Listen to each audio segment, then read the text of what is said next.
27ویں پارہ میں سورۃ الزاریات ہے۔ سورۃ زاریات ویسے کل شروع ہو گئی تھی، آج وہ ختم ہوئی ہے۔ اس کے ٹوٹل 3 رکوع ہیں۔ اس میں اللہ تعالیٰ بیان فرماتا ہے کہ انسان کو کیوں بنایا۔ کوئی نہ کوئی وجہ تو ہوتی ہے نا، ہر کام کی کوئی نہ کوئی سبب ہوتا ہے، تو انسان کو پیدا کرنے کا سبب کیا ہے؟ فرمایا وما خلقت الجن والانس الا لیعبدون، اور میں نے جنات اور انسانوں کو صرف اس لیے پیدا کیا ہے کہ وہ میری عبادت کریں۔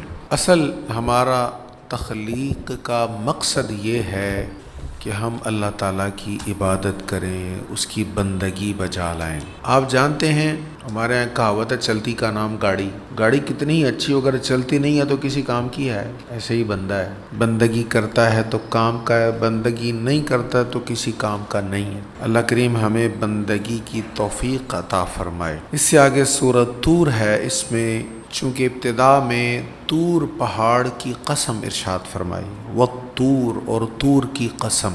طور کی قسم کیوں ہے جی؟ اس میں کیا خاص بات ہے؟ اس میں خاص بات یہ ہے کہ اس پہاڑ پر اللہ کے نبی حضرت موسیٰ علیہ السلام حاضر ہوئے تو اللہ سے کلام ہوا، پھر اللہ تعالیٰ نے کتاب عطا فرمائی، اس لیے یہ پہاڑ اتنا محترم ہوا ہے کہ اللہ نے اس کی قسم ارشاد فرمائی۔ تو جس جگہ موسیٰ علیہ السلام کو کتاب ملی وہ اتنی محترم ہو گئی، تو جہاں مصطفیٰ کو کتاب ملی وہ محترم نہیں ہے جگہ۔ اللہ کی شان دیکھو، اس نے مصطفیٰ پر کیا کرم کیا کہ حضور علیہ السلام کو اللہ چاہتا تو ایک جگہ پر کتاب عطا فرما سکتا تھا، لیکن اس سے اور کئی فوائد ہیں وہ نہیں ملنے تھے، اور پھر جس جگہ کتاب ملنی تھی وہی ایک جگہ خاص رہ جاتی، جیسے طور ایک جگہ خاص رہ گئی۔ تو اللہ نے ایسے نہیں کیا، بلکہ سینکڑوں ہزاروں جگہوں پر قرآن نازل کر کے ہر جگہ کو محترم بنا دیا۔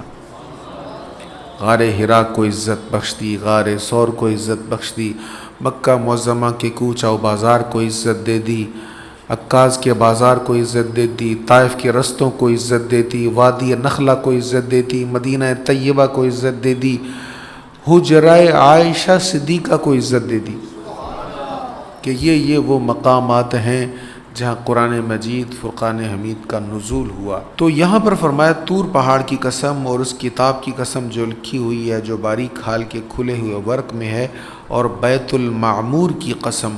بیت المعمور یہ فرشتوں کا یا کروبین کا قبلہ ہے، فرشتوں کا قبلہ ہے، اور والسقف المرفوع، بلند چھت کی قسم، اور بھڑکائے ہوئے سمندر کی قسم۔ یہ قسم ارشاد فرما کے اللہ نے فرمایا بے شک آپ کے رب کا عذاب ضرور واقع ہوگا۔ عذاب ایسی چیز نہیں ہے کہ اس کو کوئی مذاق میں اڑا دے، اس کو کوئی نظر انداز کر دے، بلکہ عذاب بڑی بھیانک چیز ہے۔ اللہ کریم ہمیں اس سے محفوظ فرمائے۔ اچھا، میں نے ایک اصول عرض کیا تھا جب بات ہوئی تھی حضرت نوح علیہ السلام کے بیٹے کی، تو ایک قانون میں نے عرض کیا تھا کہ اگر اولاد والدین کے نقش قدم پر ہو، ان کے طریق پر ہو، تو پھر اولاد کو والدین کا فیض ملتا ہے، فائدہ ملتا ہے۔ اب کتنا فائدہ ہے؟ یہ سورۃ الطور میں ارشاد ہے والذین آمنوا واتبعتهم ذریتهم بایمان الحقنا بهم ذریتهم، اور ایمان والوں کو اور ان کی اس اولاد کو جس نے ایمان لانے میں ان کی پیروی کی، ہم ان کی اس اولاد کو بھی ان کے ساتھ جنت میں ملا دیں گے۔ اس کا مطلب کیا ہے؟ ایک بندہ ہے، بڑا نیک ہے، اللہ کا پیارا ہے، اللہ نے اس کو جنت میں اونچا مقام عطا کر دیا، بلند اس جگہ پر رکھ دیا۔ اب اس کی اولاد اس جیسی نیک تو نہیں ہے، اس کے اعمال اس لیول کے تو نہیں ہیں کہ جنت کے اس درجے میں رکھا جائے، لیکن ہے وہ بھی ایمان والی، تو اللہ تعالیٰ اس باپ کو کہے گا چل تیری آنکھیں ٹھنڈی کرنے کے لیے ان کو بھی میں تیرے درجے میں بھیج دیتا ہوں۔ یہ نیک لوگوں کی اولاد ہونے کا فائدہ ہے۔ حضرت ابن عباس رضی اللہ عنہما نے روایت کیا ہے کہ رسول اللہ صلی اللہ علیہ وسلم نے فرمایا بے شک اللہ تعالیٰ مومن کی اولاد کو مومن کے ساتھ اس کے درجہ میں بلند فرمائے گا، خواہ اس کی اولاد کا عمل اس کے برابر نہ ہو، تاکہ اولاد کی وجہ سے مومن کی آنکھیں ٹھنڈی ہوں۔ اسی صورت میں آگے اللہ تعالیٰ ارشاد فرما رہا ہے کہ قرآن مجید بے مثل ہے۔ بے مثل کیا ہوتی ہے؟ شاید جس کی کوئی مثال نہیں ہو سکتی، جس کی کوئی کاپی نہیں ہو سکتی، جس جیسی کوئی اور چیز ہو نہیں سکتی، اس کو کہتے ہیں بے مثل، بے مثال۔ فرمایا ام یقولون تقولہ بل لا یؤمنون، وہ یہ کہتے ہیں کہ انہوں نے اپنی طرف سے قرآن کو گھڑ لیا ہے بلکہ وہ ایمان ہی نہیں لا رہے۔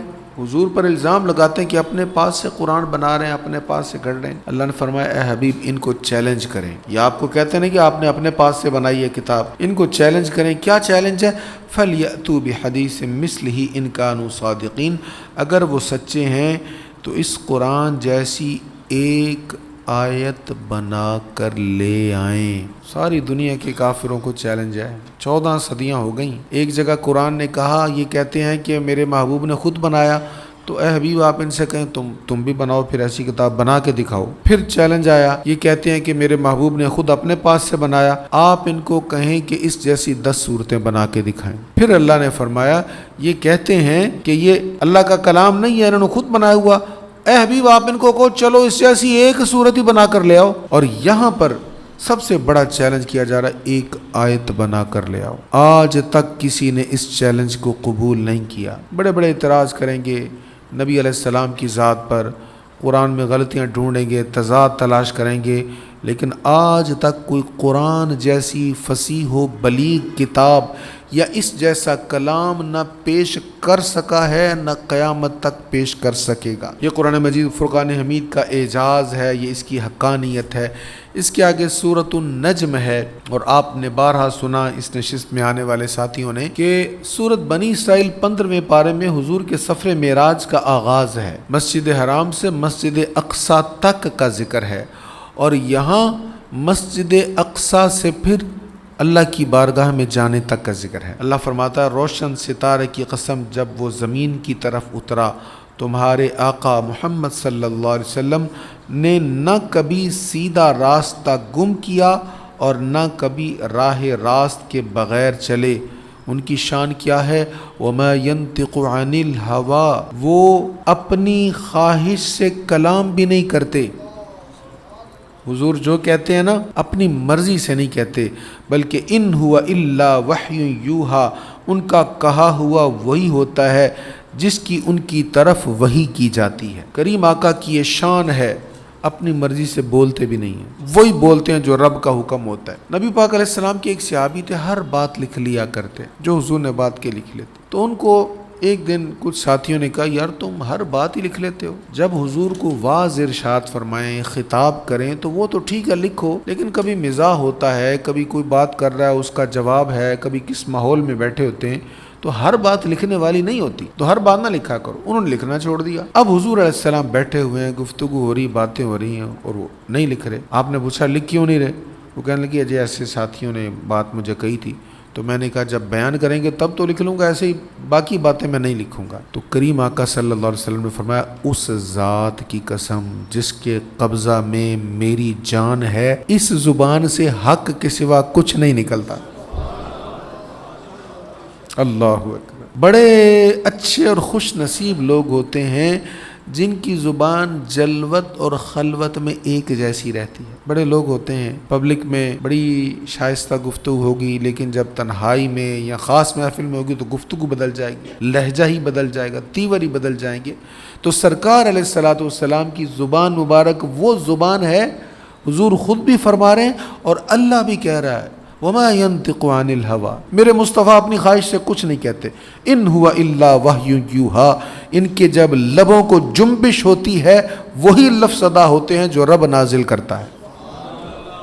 اچھا پھر آگے حضور علیہ الصلوۃ والسلام کے سفر معراج کا وہ قربتوں کا ذکر ہے، پھر وہ کتنی قربت اللہ نے عطا فرمائی تو اس کی مثال یہاں پر دی۔ یہ موضوع بڑا طویل ہے، میں اختصار سے کچھ باتیں عرض کروں گا کہ اللہ تعالیٰ نے کتنا قرب عطا فرمایا۔ فرمایا فَكَانَ قَابَ قَوْسَيْن، قوس قزح تو آپ نے دیکھی ہوئی ہے نا، وہ اس طرح ہوتی ہے نا جیسے سی ہوتا ہے، تو قوس اسی کو کہتے ہیں۔ آپ سمجھ لیں کہ جو سی ہے نا اس کو عربی میں قوس کہہ دیا جاتا ہے، اس طرح سمجھ لیں۔ تو فرمایا جس طرح دو قوس آپس میں ملتے ہیں اتنی قربت ملی۔ اب دیکھیں ایک سی یہ ہے اور ایک سی یہ ہے، یہ دونوں جب مل جاتے ہیں تو کتنی قربت ہے۔ یہ مثال دے کہ اللہ نے فرمایا میں نے محبوب کو اتنا قریب کیا اپنے۔ اور قرآن مجید کے اس لفظ کی ڈیٹیل میں مفسرین کرام نے ایک اور بات لکھی ہے، کہتے قوس جو ہے نا، یہ کمان کو بھی کہا جاتا ہے، تیر ڈالنے والا، آپ نے دیکھا تو ہوگا۔ تو کمان جو ہوتا ہے وہ بھی قوس کی طرح ہی ہوتا ہے نا، اس کی جو لکڑی ہوتی ہے تھوڑی سی لچک ہوتی ہے، وہ قوس کے جیسی ہوتی ہے، تو وہ کہتے ہیں قوس اس کو بھی کہتے ہیں۔ اور اللہ نے فرمایا میں نے قوسین جیسا، کمانوں جیسی میں نے قربت دی ہے۔ تو کمانوں کی قربت کیا ہوتی ہے بھائی؟ وہ قربت ایسے ہوتی ہے کہ عربوں میں جب دو قبیلوں کا اتحاد ہو جاتا ہے تو ایک تقریب کرتے ہیں، اور دونوں قبیلوں کے سردار اپنی اپنی کمان نکالتے ہیں اور دونوں کمانوں کو ملا کر ایک کرتے ہیں۔ کمانیں دو ہیں، ان کو ایک کر کے ان میں ایک تیر ڈالتے ہیں۔ ایک سردار اس طرف سے پکڑتا ہے، دوسرا سردار اس طرف سے پکڑتا ہے، دونوں کمانوں میں ایک تیر چڑھا کر پھر اس کو چھوڑ دیتے ہیں۔ یہ تقریب کا خاص پروگرام ہوتا ہے، اتحاد کی جو تقریب۔ اس کا مطلب کیا ہوتا ہے؟ ہمارا دشمن بھی ایک ہے، ہمارا دوست بھی ایک ہے۔ اللہ تعالیٰ فرماتا ہے جس طرح تم دونوں کمانوں کو ملا کر اپنی قربت اظہار کرتے ہو نا، میں نے مصطفیٰ کو ایسے قریب کر لیا ہے، اب جو میرے حبیب کا دوست ہے وہ میرا دوست ہے، جو اس کا دشمن ہے وہ میرا دشمن ہے۔ اچھا، پھر یہاں پر یہ نہیں فرمایا کہ میں نے قوسین تک محبوب کو قربت دی ہے، بلکہ فرمایا او ادنا، اس سے بھی زیادہ قریب کیا ہے۔ اب وہ کتنا قریب کیا ہے؟ جو قریب ہوئے وہ جانے، یا جس نے قریب کیا وہی جانے۔ ہم تو ان مثالوں سے جتنی سمجھ آ سکتی ہے سمجھ سکتے ہیں۔ بہرحال اللہ کریم نے قریب کیا، فَأَوْحَى إِلَىٰ عَبْدِهِ مَا أَوْحَى، پھر اللہ نے اپنے مقدس بندہ کی طرف وحی فرمائی۔ مَا كَذَبَ الْفُؤَادُ مَا رَآ أَفَتُمَارُونَهُ عَلَىٰ مَا يَرَىٰ، آپ کے قلب نے اس کی تکذیب نہ کی جو آپ کی آنکھوں نے دیکھا۔ جو آنکھوں نے دیکھا نا، دل نے کہا ہاں ہاں یہ ٹھیک ہے، انکار نہیں کیا دل نے۔ کبھی ایسا ہوتا ہے نا کسی چیز کے بارے میں آپ نے سنا ہو، تو جب آپ اس کو دیکھتے ہیں تو آپ کہتے ہیں یار نہیں، وہ جو میں نے سنی تھی نا بات، یہ اس طرح کی چیز نظر نہیں آ رہی۔ تو اللہ فرما رہا ہے جب دیکھا نا تو دل نے بھی کہا ہاں یہ وہی نظارہ ہے، ہاں یہ وہی جلوہ ہے۔ کون سا وہی جلوہ؟ وہ جلوہ جو اللہ نے پہلے خواب میں دکھایا تھا، اب جاگتی آنکھوں سے دکھایا ہے۔ دل نے بھی اس کی تصدیق دی۔ اور کیا تم اس پر جھگڑ رہے ہو جو انہوں نے دیکھا ہے؟ تمہیں اس بات پر جھگڑا پڑا ہوا کہ انہوں نے دیکھا کہ نہیں دیکھا، اس پر جھگڑ رہے ہو؟ اللہ فرما رہا ہے بے شک انہوں نے ضرور دوسری بار دیکھا ہے، سدرۃ المنتہا کے نزدیک دیکھا ہے، اس کے پاس جنت الماوا ہے۔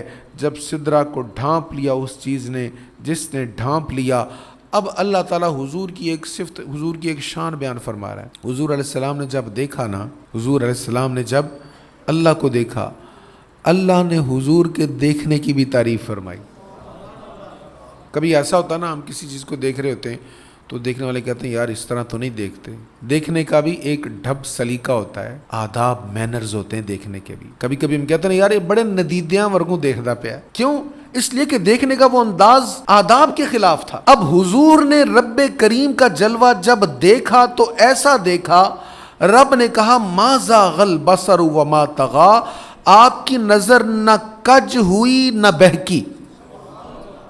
رب نے اگر مصطفیٰ کو دیکھا ہے تو رب کی عطا سے بھی مصطفیٰ نے ویسا ہی دیکھا ہے جیسے رب نے چاہا ہے۔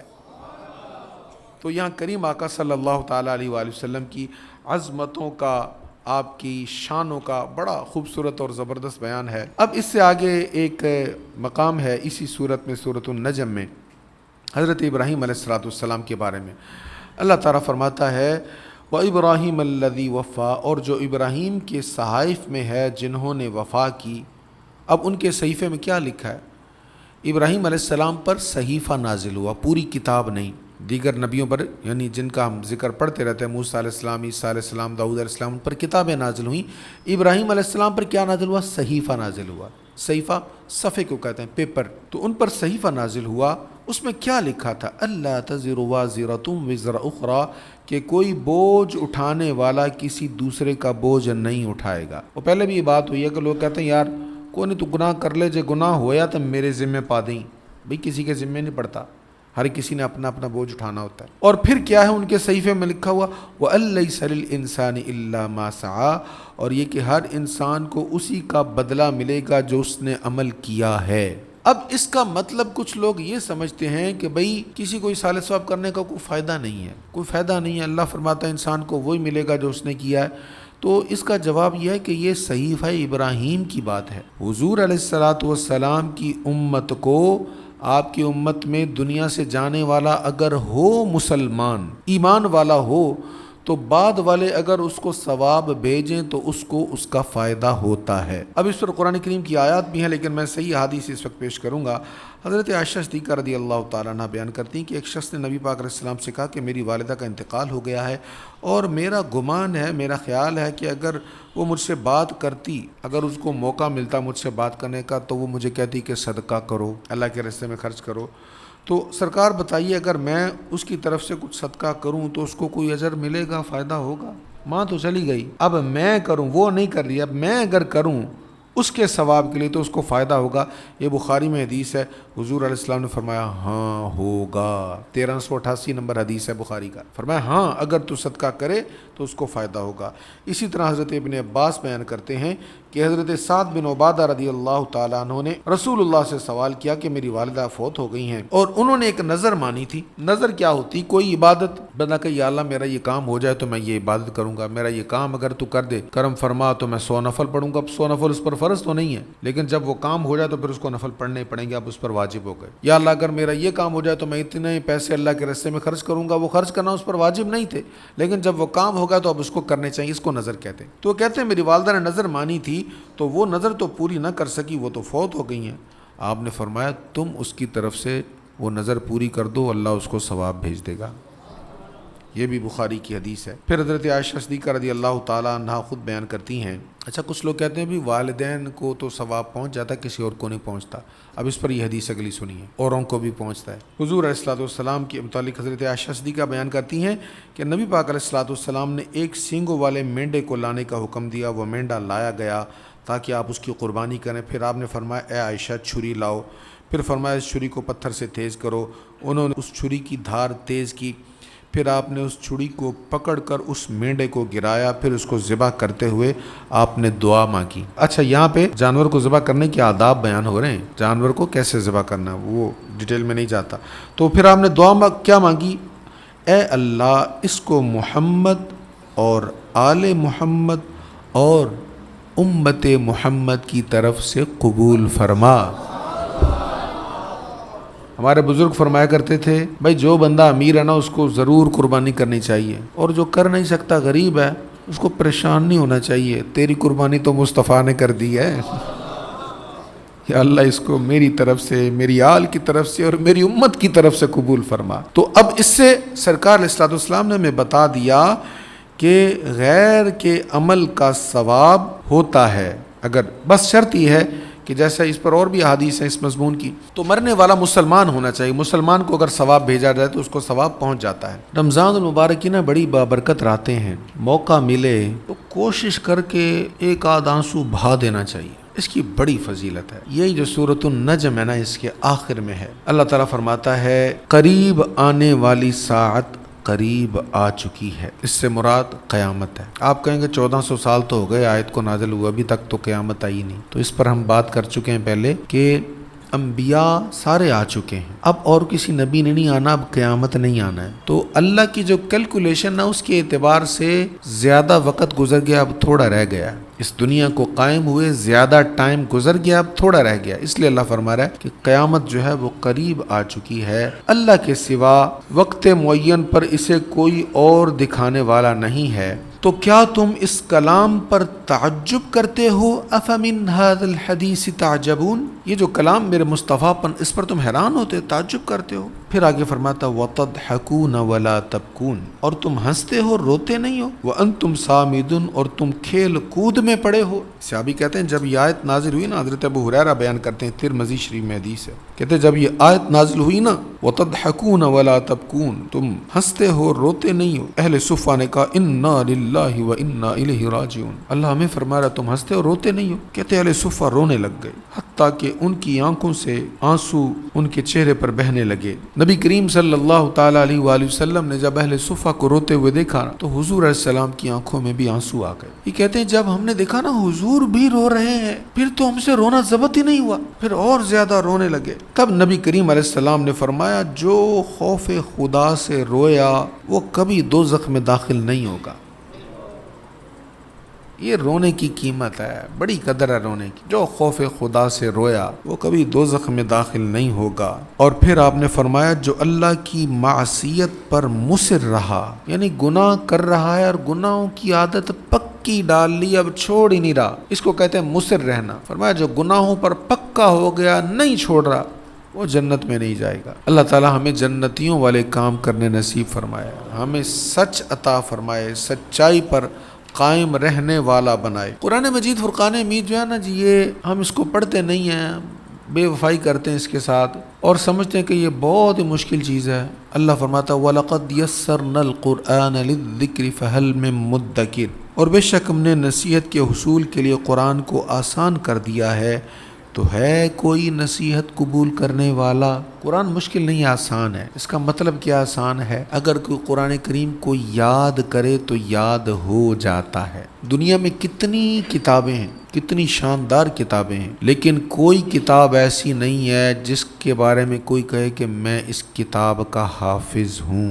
یہ قرآن ہے جس کے حفاظ آپ کو جا بجا نظر آئیں گے۔ یہ چھوٹے چھوٹے بچوں کے سینوں میں قرآن محفوظ ہو رہا ہے۔ حافظ صاحب ہمیں قرآن سناتے ہیں، وہ دل کی دنیا بدلتی ہے کہ نہیں بدلتی؟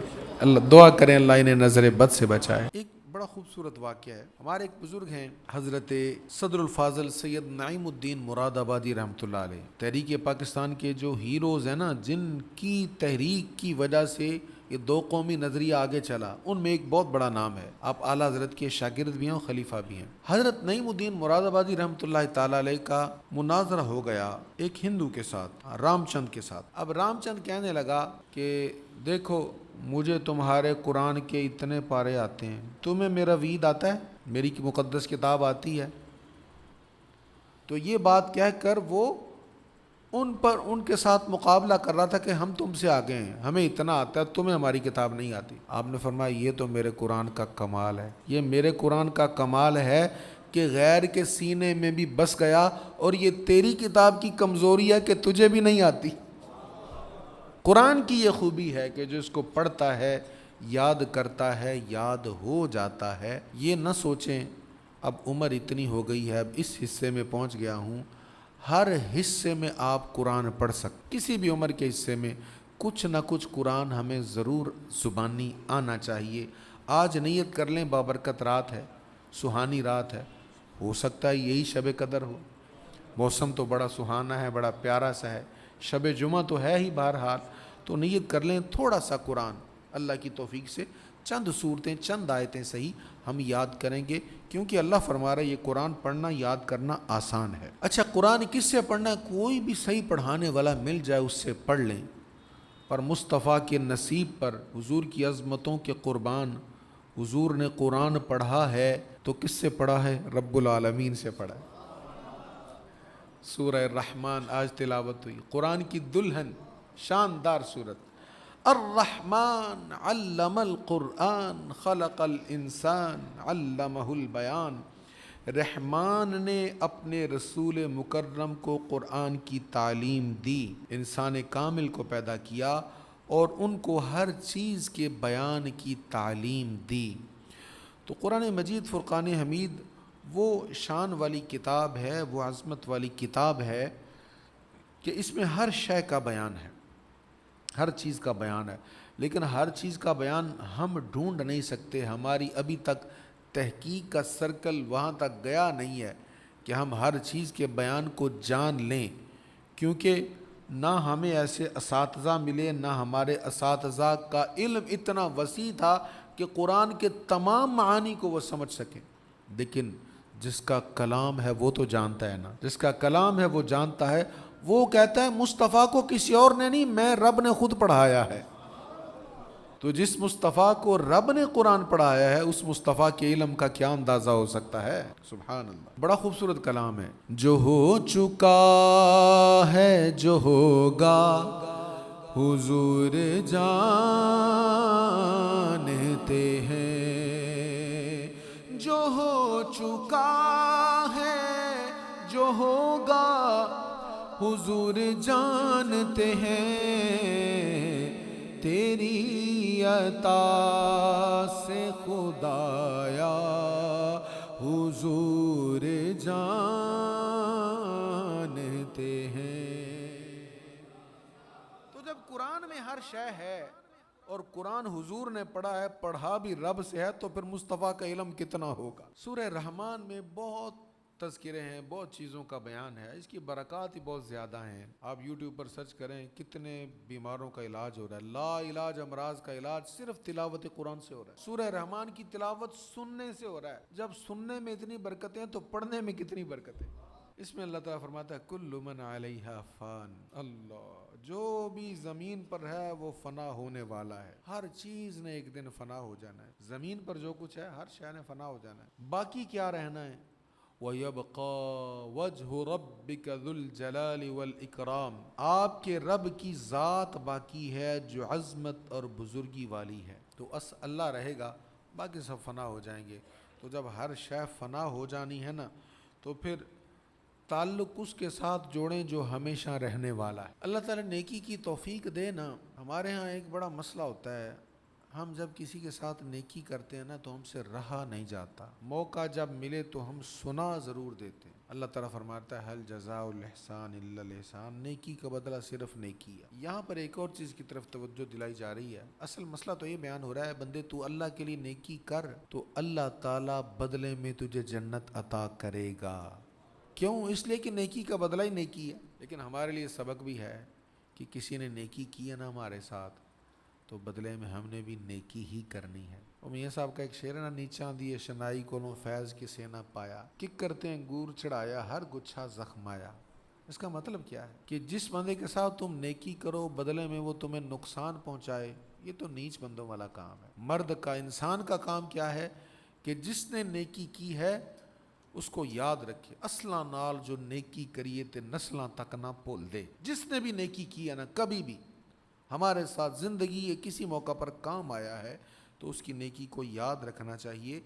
حضور علیہ السلام فرماتے ہیں جو بندوں کا شکر نہیں کرتا وہ اللہ کا بھی شکر گزار نہیں ہوتا۔ جو بندوں کا شکریہ نہیں ادا کرتا نا وہ اللہ تعالیٰ کا بھی شکر گزار بندہ نہیں ہوتا۔ اچھا، اس کے آگے سورہ واقعہ، سورہ واقعہ بھی بڑی برکت والی صورت ہے، اس کو بھی پڑھنا چاہیے۔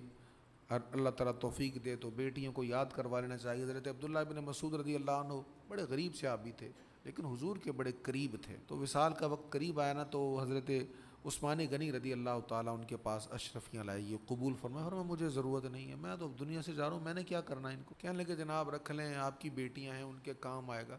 فرمایا ان کو بھی ضرورت نہیں ہے۔ کیوں جناب ان کو کیوں نہیں ضرورت؟ وہ میں نے ان کو سورت واقعہ یاد کروا دی ہے، وہ سورت واقعہ پڑھ لیتی ہیں۔ مصطفیٰ کا فرمان ہے جو سورت واقعہ پڑھتا ہے اس کو پھر کوئی تھوڑ رہتی نہیں ہے۔ تو اس سورہ واقعہ میں اللہ تعالیٰ نے ایک قسم ارشاد فرمائی ہے، قسم فلا اقسم بمواقع النجوم وانہ لقسم لو تعلمون عظیم انہ لقرآن کریم، پس مجھے ستاروں کے وقوع کی جگہوں کی قسم، اگر تم سمجھو تو یہ بہت عظیم قسم ہے۔ ستاروں کے وقوع کی جو جگہ ہے اگر تم سمجھو یہ بہت بڑی قسم ہے۔ یہ قسم ارشاد فرما کے اللہ تعالیٰ فرما رہا ہے بے شک یہ عزت والا قرآن ہے، یہ قرآن عزت والا ہے۔ کیا مطلب؟ یہ عزت والا ہے، جو جڑ جائے گا وہ بھی عزت والا ہو جائے گا، جو اس میں عزت ڈھونڈے گا اللہ اس کو عزت عطا فرما دے گا۔ اچھا، ستاروں کے وقوع کی جگہوں کی قسم اور یہ بہت بڑی قسم ہے، اللہ فرما رہا ہے بہت بڑی قسم، اس کی کیا وجہ ہے؟ دیکھیں قرآن مجید کے جو احکام وغیرہ ہیں نا، احکام وغیرہ جن کو حضور علیہ الصلوۃ والسلام نے بیان کیا گیا، ان کے بارے میں اسلامی سوچ یہ ہے کہ آپ اپنے ماضی کی طرف ہی نظر رکھیں، رسول کریم نے کیا کیا۔ اب آگے کی طرف نہیں دیکھنا، پیچھے دیکھنا ہے۔ جتنا پیچھے دیکھو گے، دور رسالت مآب کو دیکھو گے، اتنے سچے مسلمان بنو گے۔ لیکن جو اس طرح کی آیات ہے نا اس کے بارے میں اسلامی تصور یہ ہے کہ جو جدید ذرائع ہیں، جدید تحقیقات ہیں، ان پر غور کرو، اور پھر دیکھو رب کیا فرما رہا ہے. اب ستاروں کے وقوع کی جگہوں کی قسم، اور یہ بہت بڑی قسم ہے. اب ستاروں کے بارے میں ہم کیا جانتے ہیں؟ ایک دور تھا جب ستاروں کے بارے میں ہماری معلومات بڑی محدود تھی. پھر بہت بڑی ترقی ہوئی تو ہبل ٹیلیسکوپ بنا، ایک جگہ پر فوکس کیا انہوں نے اور بہت زبردست تصویر بنائی خلا کی. پھر اس کے بعد جیمز ویب ٹیلیسکوپ بنا. اب جو جدید ٹیلیسکوپ ہے نا ناسا کا، میری معلومات کے مطابق وہ جیمز ویب ٹیلیسکوپ ہے. اب جیمز ویب ٹیلیسکوپ نے کچھ جگہوں پر جب فوکس کیا تو دنیا حیران ہے کہ جس خلا میں ہم سمجھتے تھے کچھ بھی نہیں ہے، وہاں تو اتنا کچھ ہے کہ جتنی اسپیس کو ہم اب تک جان چکے ہیں وہ تو اس سے بھی ہزاروں کروڑوں گنا بڑا ہے. خلا کے اندر بہت سارے غار ہیں جن کو ہم بلیک ہول کہتے ہیں. بلیک ہول کی بھی تعداد بہت زیادہ ہے. اب یہ بلیک ہول کتنا بڑا ہے؟ بلیک ہول اتنا بڑا ہے کہ ہمارا جو سورج ہے اس جیسے کروڑوں سورج اس کے اندر گم ہو جائیں. اب اس کو ذرا غور کرو، کئی کہکشائیں یہ بلیک ہول اپنے اندر کھا جائے. ایسا ہو رہا ہے اس نظام میں. کئی بڑے بڑے سورج، بڑے بڑے ستارے، بڑی بڑی کہکشائیں، گلیکسیز بلیک ہول کے اندر جا کے گم ہو جاتی. اب غور کریں اس آیت پر. اللہ فرماتا ہے مجھے ستاروں کے وقوع کی جگہوں کی قسم، اور اگر تم سوچو تو یہ بہت بڑی قسم ہے. یا انسان غور کر، اس کائنات میں جو تم نے کبھی سوچا بھی نہیں تھا 1400 سال پہلے، آج تمہیں جیمز ویب ٹیلیسکوپ بتا رہا ہے، دکھا رہا ہے، اور رب تیری 1400 سال پہلے اس طرف توجہ کروا رہا ہے. یہ قرآن کریم کا اعجاز ہے. کفار کہتے ہیں کہ قرآن مجید جو ہے نا آؤٹ آف فیشن ہے، پرانی کتاب ہے. نہیں، ہر دور کے جدید سائنسی تقاضوں کو سمجھانے والی یہ کتاب ہے. ہم بتکلف سائنس کو قرآن سے نہیں ملاتے. ہم مل جائے تو ٹھیک ہے، نہ ملے تو نہ صحیح. قرآن پر ہمارا اعتماد ہے، ہمارا ایمان ہے. ڈارون کا نظریہ ارتقاء ہو یا کچھ اور ہو، ان کی باتیں میچ ہو جائیں تو ٹھیک ہے، نہ ہو تو ہمیں کوئی پرواہ نہیں ہے. ہمارا قرآن کل بھی سچا تھا اور انشاءاللہ آئندہ بھی سچا رہے گا. اگر دکھ کی گھڑی ہو، پریشانی کا ٹائم ہو، کوئی بہت پیار کرنے والا مہربان کہ یار گھبرانا نہیں، میں تیرے ساتھ ہوں، تو حوصلہ بڑھ نہیں جاتا، غم بھول نہیں جاتا انسان. اللہ تعالیٰ کیا فرما رہا ہے؟ وَهُوَ مَعَكُمْ أَيْنَمَا كُنْتُمْ، وہ تم جہاں بھی ہو وہ تمہارے ساتھ ہے. تم اللہ کی طرف آؤ صحیح، وہ تم سے دور نہیں ہے، اللہ تمہارے ساتھ ہے. کریم آقا صلی اللہ علیہ وسلم فرماتے ہیں جب بندہ اللہ کو یاد کرتا ہے نا، اس کا ذکر کرتا ہے اور اللہ کے لیے اس کے لب ہلتے ہیں، تو رب کہتا ہے اس وقت میں اپنے بندے کے پاس ہوتا ہوں. اللہ تعالیٰ اپنے بندے کے قریب ہے، اپنے بندوں کے قریب ہے، ان پر رحمت کے ساتھ توجہ فرماتا ہے. اسی سورہ حدید سے سورۃ حدید پر آج اختتام ہوا ہے. یہاں پر بیان ہوا کہ قیامت کے دن ایمان والوں کو اللہ تعالیٰ نور عطا فرمائے گا. قیامت کے دن اندھیرا ہوگا، تاریکی ہے، اندھیرا ہے. اب چل کر جنت میں جانا ہے لیکن اندھیرا ہے. اللہ تعالیٰ ایمان والوں کو نور عطا فرمائے گا. وہ نور روشن ہوگا، اس نور میں چلتے چلتے چلتے جائیں گے، یہاں تک پل صراط آئے گا. پل صراط سے چلتے چلتے وہ نور سیدھا جنت میں پہنچا دے گا. اب منافقین کہیں گے یار ہم بھی تو تمہارے ساتھ ہی تھے، کٹھے ہی رہتے تھے، ہم کھاتے پیتے کٹھے ہی تھے سے، تو ہمیں بھی تھوڑا سا نور دے دو. اب اس کا ذکر ہو رہا ہے. جس دن آپ ایمان والے مردوں اور ایمان والی عورتوں کو دیکھیں گے کہ ان کا نور ان کے آگے اور ان کے دائیں طرف دوڑ رہا ہوگا، ان سے کہا جائے گا آج تمہیں ان جنتوں کی بشارت ہے جن کے نیچے سے دریا بہہ رہے ہیں، تم ان میں ہمیشہ رہنے والے ہو، یہی بہت بڑی کامیابی ہے. جس دن منافق مرد اور منافق عورتیں ایمان والوں سے کہیں گے تم ہماری طرف دیکھو، ہم تمہارے نور سے کچھ روشنی حاصل کریں. ان سے کہا جائے گا تم اپنے پیچھے لوٹ جاؤ، پھر کوئی نور حاصل کرو. بس ان کے درمیان ایک دیوار حائل کر دی جائے گی جس میں دروازہ ہوگا، اس کے اندرونی حصہ میں رحمت ہوگی اور اس کے باہر کی جانب عذاب ہوگا. تو جو دل سے ایمان نہیں لایا وہ نور ان کے پاس دیکھے گا لیکن وہ نور ان کو کوئی فائدہ نہیں دے گا.